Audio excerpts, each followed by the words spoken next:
খলিফাতুল মুসলিমিন হযরত ওমর, ওনাকে একজন মরতে পূজারী, আগুন পূজারী একজন লোক পেছন দিক থেকে নামাজি অবস্থায় ছুরি ঢুকিয়ে দিয়েছিল পেটের ভেতরে। তিনি দুর্বল হয়ে পড়লেন রক্তক্ষরণের কারণে।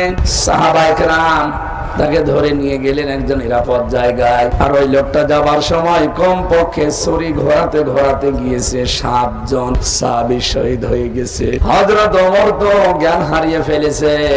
যখন তার হুঁশ ফিরেছে, খাবার যখন মুখ দিয়ে তাকে দেওয়া হয়, যে জায়গায় ছুরি লাগিয়েছে ওই জায়গা দিয়ে বেরিয়ে যায়, তার মানে আর বাঁচার সম্ভাবনা নেই। এরকম কঠিন পরিস্থিতিতে হযরত ওমর সাহাবীদেরকে বললেন, নবীর সাহাবীরা, আমার ইমামতিতে যে নামাজ আরম্ভ হয়েছিল ওটা তো 1 রাকাত হয়েছিল ফজরের নামাজ, বাকি আরো 1 রাকাত বাকি ছিল।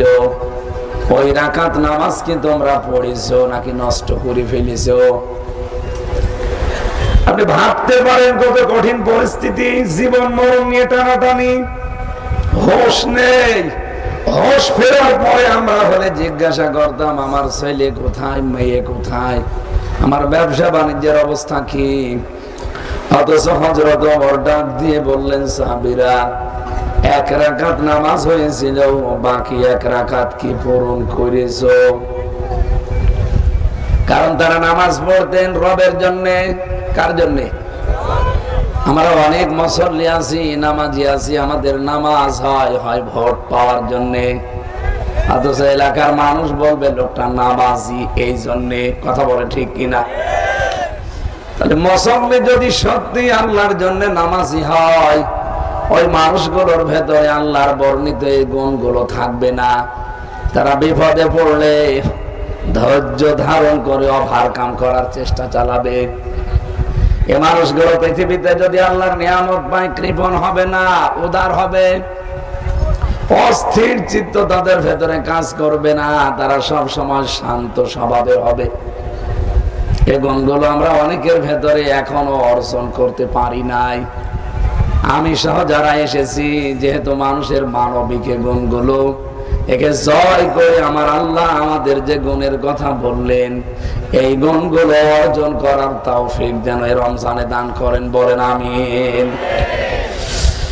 এমন একটা মাসের কথা বললাম, আপনার জীবনের অপরাধ, জীবনের গোনা খাতা সব পুড়িয়ে ছারখার করে দেবে।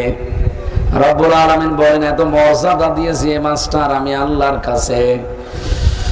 الذي أنزل فيه القرآن, এই মাসে শুধুমাত্র যে এইটা নাযিল হয়েছিল। এই পৃথিবীর প্রথম রমজান মাসে, রমজানের প্রথম তারিখে আমরা জানি হযরতে ইব্রাহিম আলাইহিস সালামের প্রতি আল্লাহ সহিফা নাযিল করেছিলেন প্রথম রমজানে। এটা ইবনে কাসিরের বর্ণনা। ষষ্ঠ রমজানে মুসা আলাইহিস সালামের প্রতি আল্লাহ নাযিল করেছিলেন তাওরাত।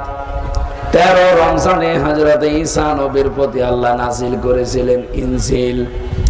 24 রমজানে হযরতে দাউদ নবীর প্রতি নাযিল হয়েছিল জাবুর। 27 রমজান যেটা বলা হয়, আমাদের নবী মুহাম্মদ রাসূলুল্লাহর উপরে আল্লাহ নাযিল করেছিলেন এই কোরআন। ইন্না আনজালনাহু ফি লাইলাতিল কদর, অবশ্যই আমি কোরআনে কারীম রমজান মাসের লাইলাতুল কদরে নাযিল করেছি।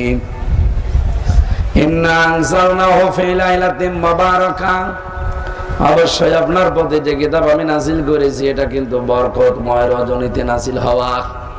আল্লাহ বলেন, এত বরকত দিয়েছি, এই যে কিছুক্ষণ আগে বললাম, আপনি মাগরিব পর্যন্ত 70 বার সুবহানাল্লাহ বলে যা পাবেন, আমরা শুধু মাগরিবের পরে যদি চাঁদ আজকে উঠে যায় একবার বললে আপনার মতো সওয়াব আল্লাহ দিয়ে দেবে।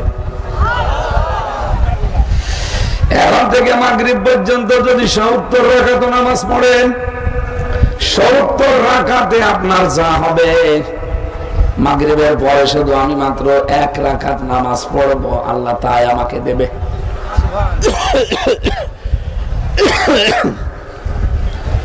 সব কিছুর মূলে যা, তার নাম কি? আর জোরে বলেন। সেই মানবে, পড়বে, বুঝবে, মানবে, নাকি অন্য উদ্দেশ্য আছে? না না, এখানে অনেকগুলো প্রতিষ্ঠান আছে, মেয়েদের আছে, পুরুষের আছে। এটা ফাজিল মাদ্রাসা না? ফাজিল পর্যন্ত ওয়ান থেকে না, ওয়ান থেকে ফাজিল পর্যন্ত। গ্রাম অঞ্চলের ভেতরে একটা বিশাল ব্যাপার, কিন্তু এটা মেয়েদের জন্য শুধু। বাংলাদেশে বহু জায়গায় নারী পুরুষ এক জায়গায় পড়ার নিয়ম আছে, এখানে শুধু মেয়েদের। আশা করছি পর্দাটা এখানে একটু ভালো আছে। আপনাদের আশপাশে যারা আছেন, আমার মনে হয় এখানে লজ্জাতুন নিসা কামিল মাদ্রাসা একটা ছিল না, রাজবাড়িতে। আমি ওখানে একবার এসেছিলাম, মনে হয় ওই 16 সাল 17 সালের দিকে, জেলে যাওয়ার আগে। আরে রাজবাড়ি, আপনাদের আল্লাহর ওলি যারা, এরা তো ঢুকতে দিত না। কোথায় তারা? সব পালিয়েছে। কি জানো ওনার নাম? ওই যে জিল্লুল হাকিম না কি নাম জানো? কি সুন্দর সুন্দর নাম গো, আল্লাহর নাম নিয়েছে, জিল্লুল হাকিম, সব আল্লাহর নাম না? অথচ আল্লাহর কোরআনে বাধা দিত। কি নাম নিয়েছেন আর আপনি করেন কি? এখন যিনি দায়িত্বে আছেন উনিও কিন্তু আমাদের 2 জন নবীর নাম নিয়ে আছে, মোহাম্মদ ইউনুস, একটা মোহাম্মদ আর একটা কি, 2 নবীর নাম নিয়ে আছে। অথচ নবীরে গালি দেওয়া হলো এই মাসে রাখাল রাহার মাধ্যমে, উনি কিছুই করেন। আমরা চাই প্রধান উপদেষ্টা যিনি আছেন, আপনি 2 নবীর নাম নিয়ে বসে থাকলে হবে? আপনি নবীর নাম নিয়ে সুবহানাল্লাহ পড়েন আর নবীরে গালি দেওয়া হয়। যদিও এটা একটা উস্কানি আমরা জানি। আগস্টের 5 তারিখের পর থেকে এই 28 অক্টোবর গতকাল এই দিন পর্যন্ত আমরা দেখেছি প্রায় 27টার উপরে দাদাদের দেশ থেকে প্রায় 27টার উপরে চক্রান্ত হয়েছে, একটাও হালে পানি নেই। সর্বশেষ এইটা নদীকে গালি দেওয়ার মাধ্যমে আমাদের কলিজায় আগুন লাগিয়েছে। এই কথা বলো না কেন? আরে ভাই, আমরা নামাজ পড়তে না পারি, রোজা কম বেশি রাখতে না পারি, বিশ্ব নবীকে কলিজার চাইতে ভালোবাসি, এ দাবি করেন না আপনারা? তারা করেন দেখি, দেখেন তো হাত তোলেনি কে?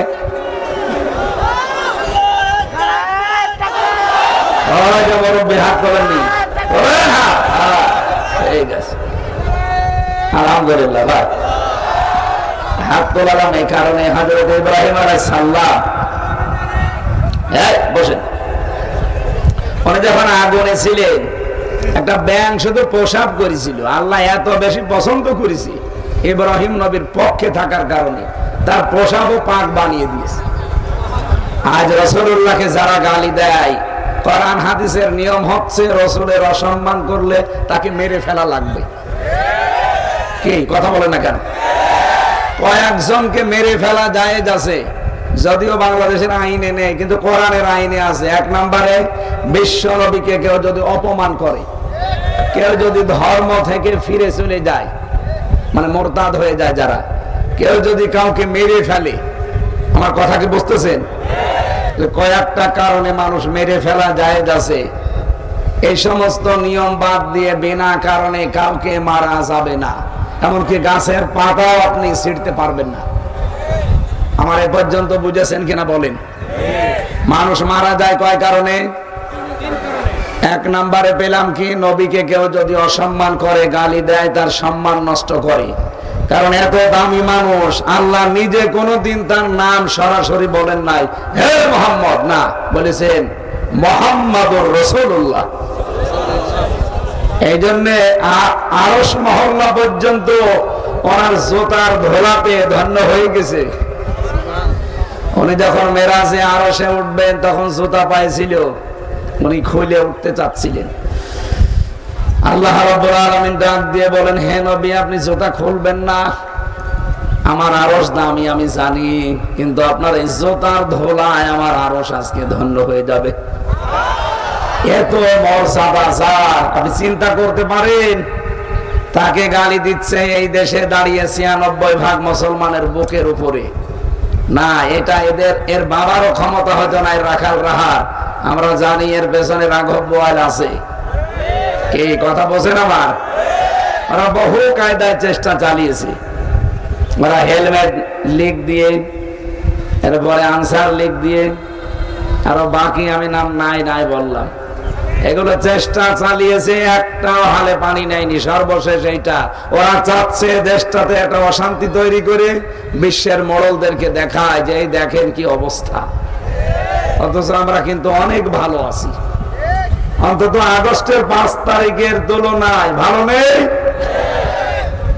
যদিও এই কয়েকদিন একটু অবনতি হচ্ছে, কিছু মানুষ, আমাকে কালকে প্রশাসনের একজনের সাথে এসপি, আমি কালকে বগুড়ায় যাওয়ার সময় ওনার সাথে দেখা করছিলাম, উনি আমার এই কথাগুলো বলছিল যে কিছু মানুষ এখন ওই যে যারা পালিয়েছে তাদের প্রেতাত্মারা আছে না, ওরা এখন আপনাদের এই নামে ঢুকে এই দেশটাকে অশান্ত করার জন্য চেষ্টা চালাচ্ছে।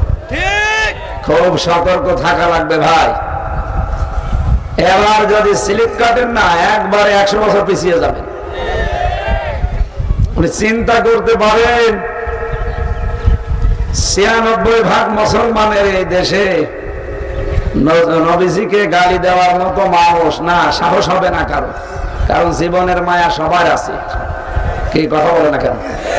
গত 2 দিন আগে পুলিশ হয়েছে বসে আছে, ওনাদেরকে কিন্তু পাওয়ার স্বরাষ্ট্র মন্ত্রণালয় থেকে দিয়ে দিয়েছে যে যদি কোন জায়গায় খনি, চাঁদাবাজ, ছিনতাইকারী, ডাকাত, এরপরে চোর, এগুলো যদি কেউ ধরতে পারেন হাতে নাতে মেরে ফেললে অসুবিধা নেই। এটা আমি জানিয়ে দিলাম, যদি সত্যি এরকম কোন কাজে জড়িত থাকেন না, মেরে ফেললেও কিছু হবে না। কালকেও 2 জন মরে গেছে ডাকাত, পিটিয়ে মানুষ মেরে ফেলেছে।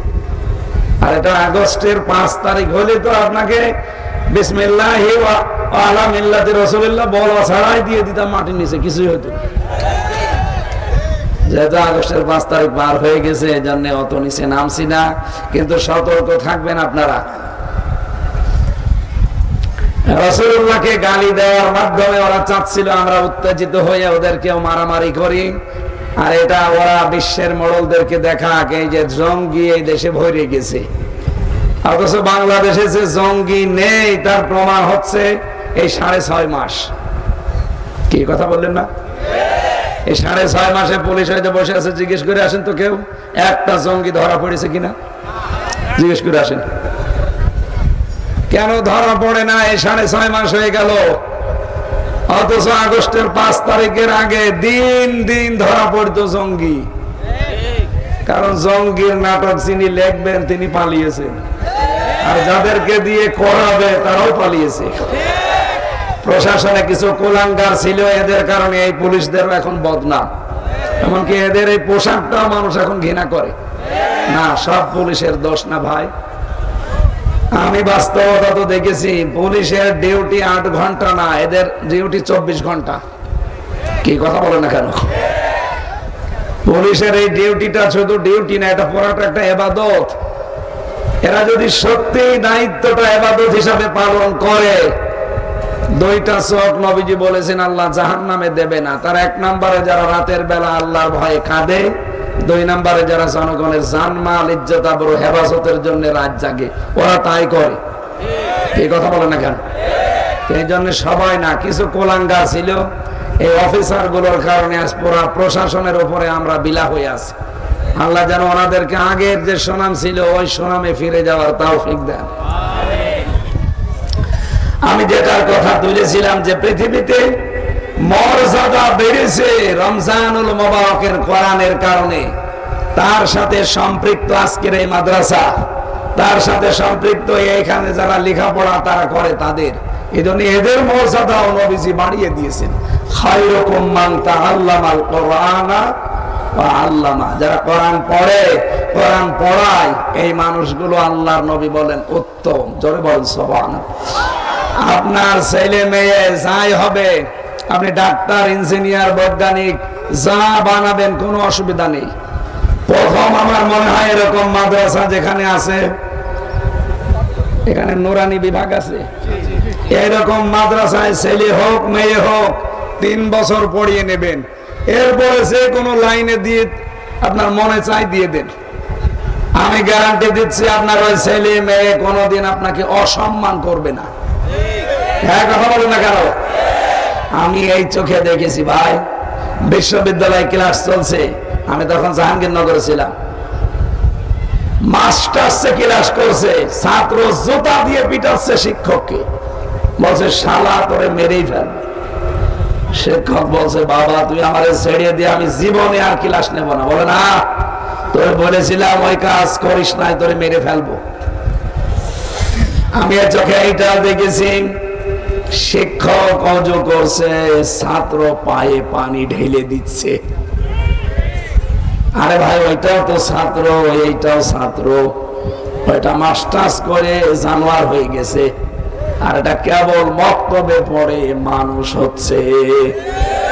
কিসের কারণে বলে তো? আর বছরে বলেন, এইটা শিখান 3 বছর মতো। জীবনে কোনোদিন আপনার এই ছেলে হোক মেয়ে হোক নেশা করবে না। 2 নম্বরে আপনাকে কোনোদিন বৃদ্ধাশ্রমে দিয়ে আসবে না। এখানে পুত্রবধূ নেওয়ার সময় হিসাব করে বিয়ে দেবেন ছেলেকে, জামাই নেওয়ার সময়ও মেয়েকে বিয়ে দিবেন হিসাব করে যে এটা দিনদার বা কোরআনওয়ালা কিনা।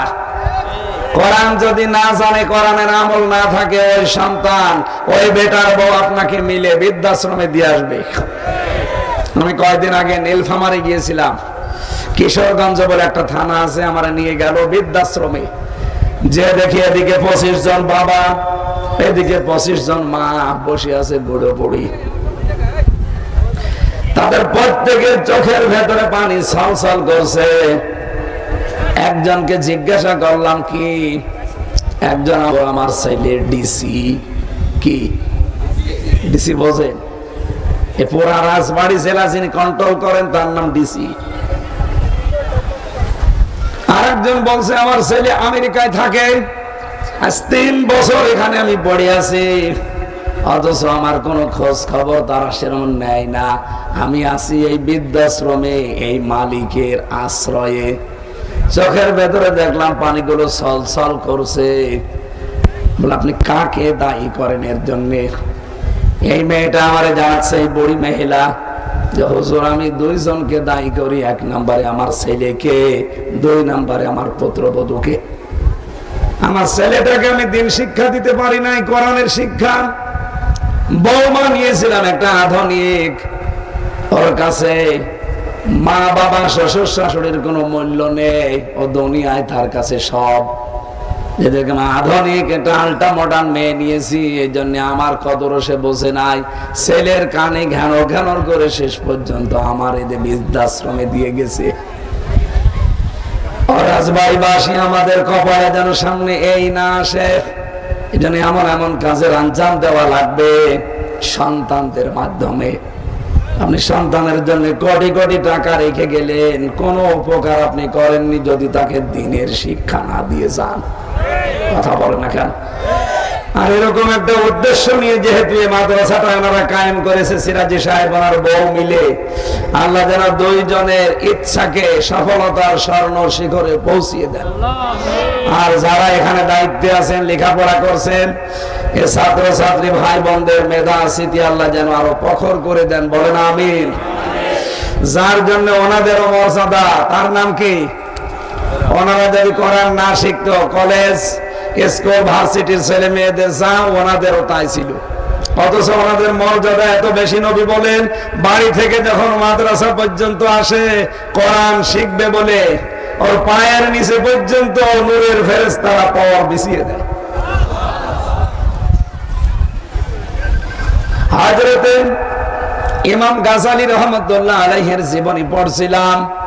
উনি মাদ্রাসায় যান আর আসেন, প্রতিদিন প্রায় 5 মিনিট 10 মিনিট করে দেরি হয়। ওস্তাদ ওনারে ডাক দিয়া বলছে, বেটা এত দেরি হয় প্রতিদিন কি করো? হযরত ইমাম গাযালী বলে, ওস্তাদ বাড়ি থেকে কাঁধের উপরে কোরআন শরীফ আর হাদিস নিয়ে যখন বের হই, যখন বাড়ি থেকে এ পর্যন্ত আসতে রাস্তায় দেখি ছোট ছোট পাখি, এমন সুন্দর সুন্দর পাখিগুলো পর বিছিয়ে রাখে, ওদের পরের উপরে পাখার উপরে পা দিতে আমার কেমন যেন মনে বিবেকে বাধা দেয়। এত সুন্দর পাখি আমি জীবনে কোনোদিন দেখি না। পাখিগুলোকে 1 হাত দিয়ে সরাতে থাকি আর 1 হাত দিয়ে কোরআন হাদিস ধরে আস্তে আস্তে আসি, এই জন্য আমার দেরি হয়ে যায়। ওস্তাদ চোখের পানি ফেলে কাঁদেন। ইমাম গাজারে বলে, হুজুর আপনি কাঁদেন কেন?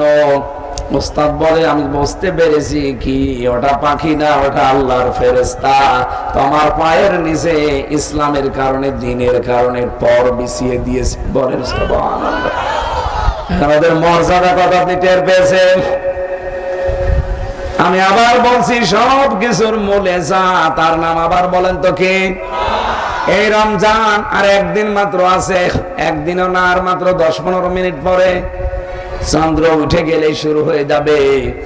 ফামান শাহিদা মিনকুম আশ-শাহরা ফালিয়াসমহু। নবীজি কোরআনে কারিমে আল্লাহ বলেন, যারা রমজান মাস পেয়ে যাবে এরা যেন কোন দিনের জন্য রোজাটা না ছাড়ে। হ্যাঁ, অসুস্থ, মুসাফির এবং যদি মেয়েদের শরীর খারাপ থাকে এই জন্য মাপ আছে, তাছাড়া কোন রোজা মাপ নেই। আমি আবার বলছি, অসুস্থ, সফরে আছেন অথবা মেয়েদের শরীর খারাপ হয় 3 দিন, 5 দিন, 7 দিন, 10 দিন, এই সময়টা বাদ দিয়ে রোজা যারা পাবে, রোজার মাস মাস্ট বি, তাকে রোজা রাখা লাগবে। কিন্তু কত মানুষ চালাক, বলে ভাত থাকতে রোজা করব। আরে শয়তান! এই যে 2017 সালে চিকিৎসা বিজ্ঞানী নোবেল পেয়েছে ইউশনারি ওসামি, এই লোকটা নোবেল পেয়েছে যার কারণে উনি দেখছে আমাদের শরীরের ভেতরে প্রায় 2 কোটি কোষ আছে। সারা বছর যারা খাবার খেতে থাকে তখন ওই কোষগুলো পাশে আরো বৃদ্ধি হয়। 2 কোটির উপরে যাদের শরীরে কোষ বেশি বেশি বৃদ্ধি হতে থাকে, ডাক্তার বসে আছে 2 জন, এনারা হয়তো এই তথ্যটা জানে। এই কোষগুলোর কারণ 2টা। এরা 1 নম্বরে ক্যান্সার তৈরি করে রক্তের ভেতরে 5 প্রকার। আমাদের শরীরে রক্ত আছে প্রায় 5.5 কেজির উপরে। 2 নম্বরে টিউমার তৈরি করে শরীরে, যদি ওই কোষগুলো বৃদ্ধি হতে থাকে।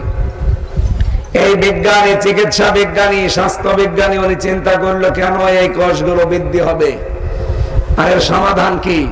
এমনিতে তাহলে নোবেল দেওয়া হয়নি। চিন্তা ভাবনা করার পর উনি চিন্তা করে গবেষণা করে বের করলেন, যদি কেউ 30 দিন একাধারে দিনের বেলায় 12 থেকে 14 ঘন্টা না খেয়ে পার করে, তাহলে ওই যে অতিরিক্ত যে কোষগুলো, ওগুলো আসল যে ন্যাচারাল কোষ আল্লাহর বানানো, ওগুলো খেতে আরম্ভ করে। ওগুলো খেতে খেতে 30 দিনের ভেতরে পুরাটা খেয়ে একেবারে সাবার করে ফেলে। তখন আপনার শরীর আবার আগের মতো হয়ে যায়। আল্লাহ যে বলেন, ওয়ান তাসুমু খায়রুল লাকুম, রোজা রাখো, এটা তোমাদের জন্য ভালো হবে। কি ভালো? এইটা। এরকম 27টা উপকারের কথা আমি পেয়েছি।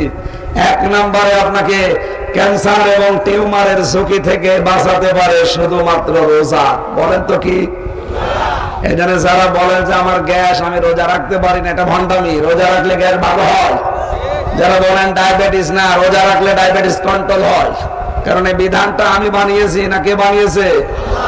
আমাদের যদি সামনে আজকে থেকে কেউ যেন রোজা বাদ দেবেন না ভাই।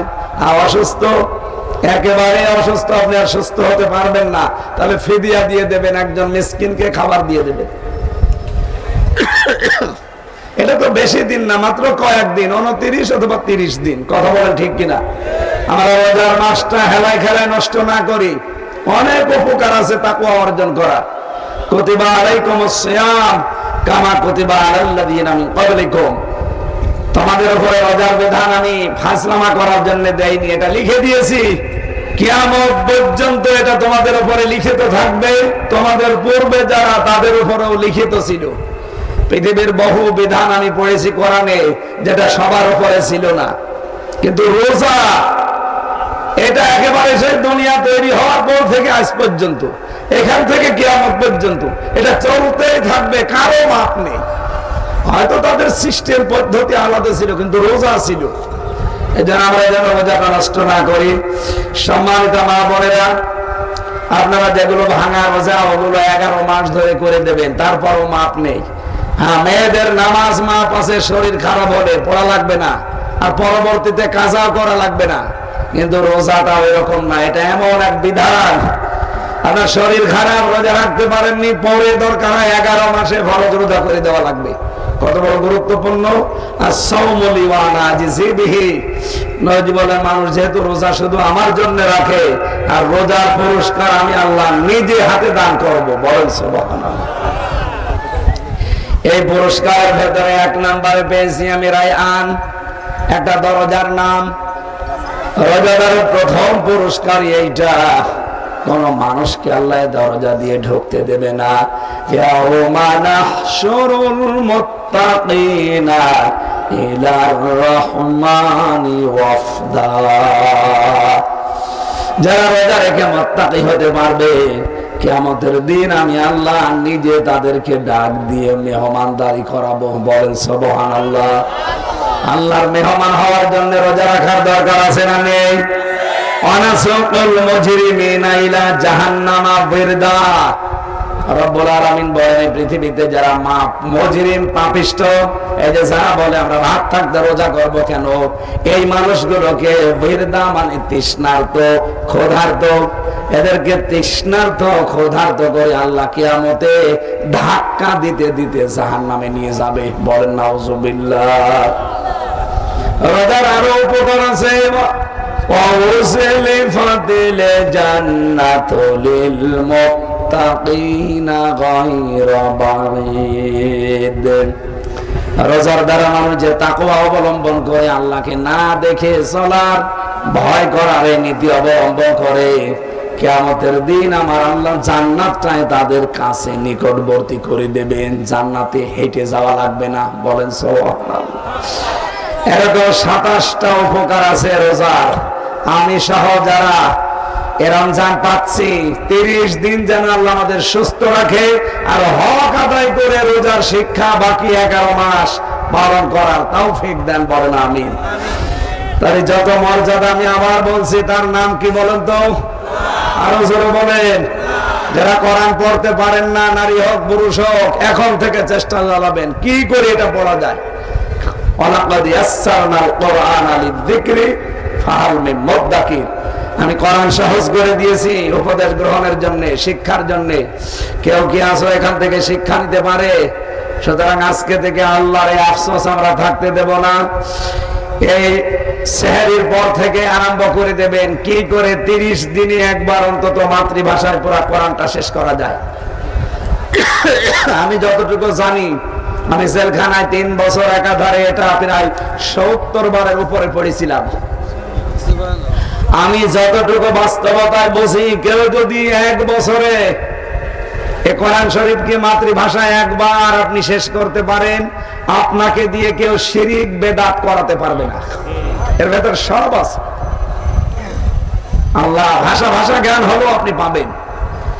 যারা এসেছি প্রত্যেককে এটা মেনে চলার তৌফিক দিন। আমিন। আমি যেহেতু মাগরিবের আর 4-5 মিনিট আছে, 4 মিনিট আছে, আর মনে হয় চালানো ঠিক হচ্ছে না। আগামী থেকে আমরা এই এলাকায় আসলে রাতের বেলা আসব।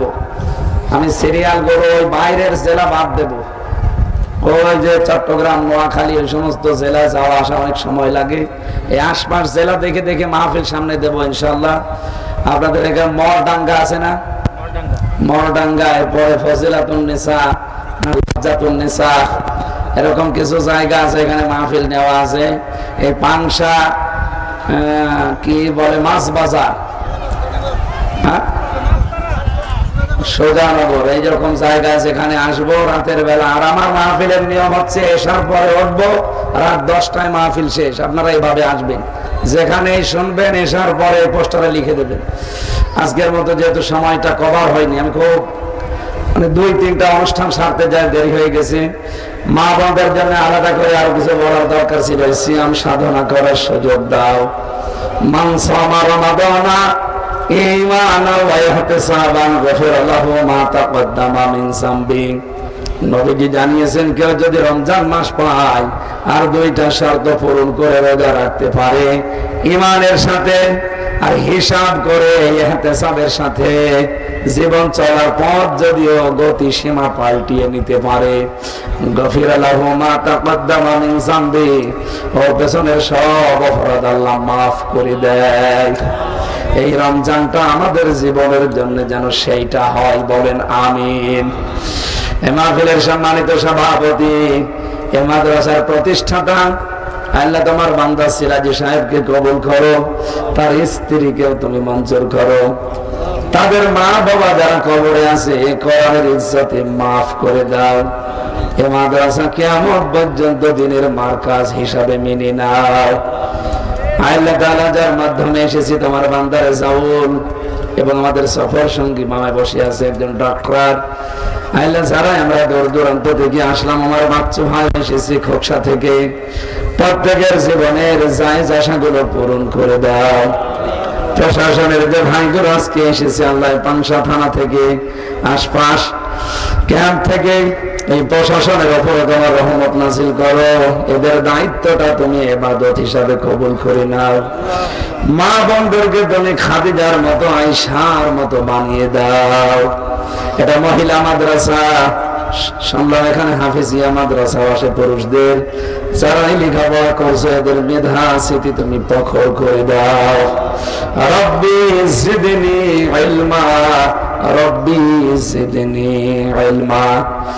আল্লাহ অনেক মেয়ে মানুষ অসুস্থ, দোয়া চাই, তাদেরকে তুমি শেফায়ে কামেলা আজেলা দান করো। আমার কণ্ঠটাও মেহেরবানি করে তুমি ফিরিয়ে দাও। এলাকায় মাটির নিচে যত মানুষ ঘুমিয়ে আছে কোরআনের ইজ্জতে মাফ করে দাও। আল্লাহ তাআলা মাদ্রাসার প্রিন্সিপাল, ভাইস প্রিন্সিপাল, শিক্ষক শিক্ষিকা মন্ডলী, বিশেষ করে যারা দায়িত্বে আছে, এই স্বেচ্ছাসেবক ভাইরা বোনেরা, প্রত্যেককে কোরআনের ইজ্জতে ওমরের মতো বানিয়ে দাও। আগামীতে এই অনুষ্ঠানটা কোরআনের প্রচারের জন্য বিশাল আকারে তুমি মাধ্যম হিসাবে কবুল করো। বারাকাল্লাহু লানা ওয়া লাকুম ফিল কোরআনিল আযীম। মরণ কখন কার কাছে আজরাইল চলে আসে জানি না।